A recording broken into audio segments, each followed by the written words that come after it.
Joining me right now, former U.S. Ambassador for Special Political Affairs, Stuart Holliday. Good to see you.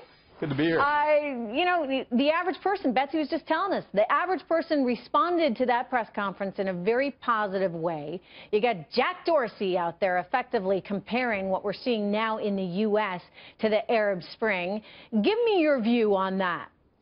Well, if anything, it's President Trump that's actually used Twitter to speak directly to people and not through the filter of the media. So if there's anything that could be compared, it's really that he's sort of a revolutionary in a way who's come in and wanting to sort of challenge the establishment, and he's effectively the first president who's used Twitter in office. So from that perspective, it's really the inverse. It's a poor comparison, though, you got to admit.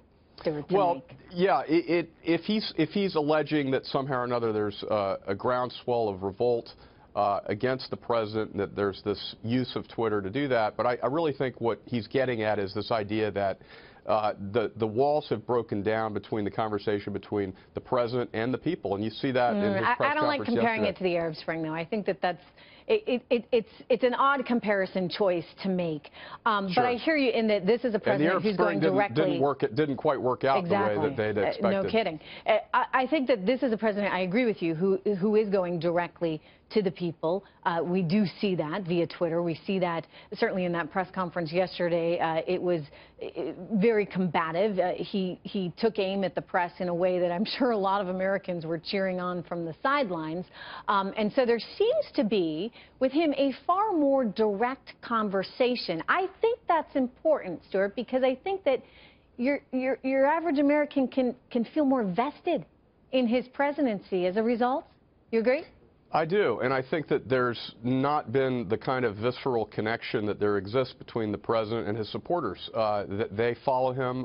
They're keenly interested in hearing what he has to say, and it's not necessarily through the filter of the mainstream media anymore. It's directly from the president, and he's obviously going to probably be doing a lot more of that. How much can the mainstream media chip away at him? I mean, they tried. They certainly tried during this election. And he's the one in the Oval Office now.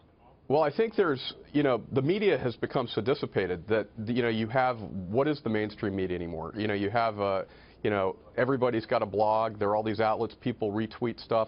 It's very hard to figure out what's authoritative anymore. And there is a job to do the press. I would make that point. I don't know if you saw earlier in the show, we were talking about the tweet from CNN, the ridiculous tweet that they sent out where they showed Donald Trump speaking and they had some orchestral music playing behind him, effectively trying to say he was kind of like a conductor. It was silly. It was outrageous. And it's like, wait, aren't you supposed to be mainstream real media? Yeah, and there's a lot of editorializing disguised as straightforward journalism. But nonetheless, we've got to admit the press does have a very important role to play. Surely, but, and they always do. I guess the danger in all of this is that you have a press that has an answer in their head and they want to basically have everything add up to equal that answer, right? Their answer is that Donald Trump is evil, that Donald Trump is sending us into, days that we haven't seen since World War II. This is the narrative that they have, and so every single little thing they can find along the way that might contribute to that narrative, they're exploiting in a way that is not honest.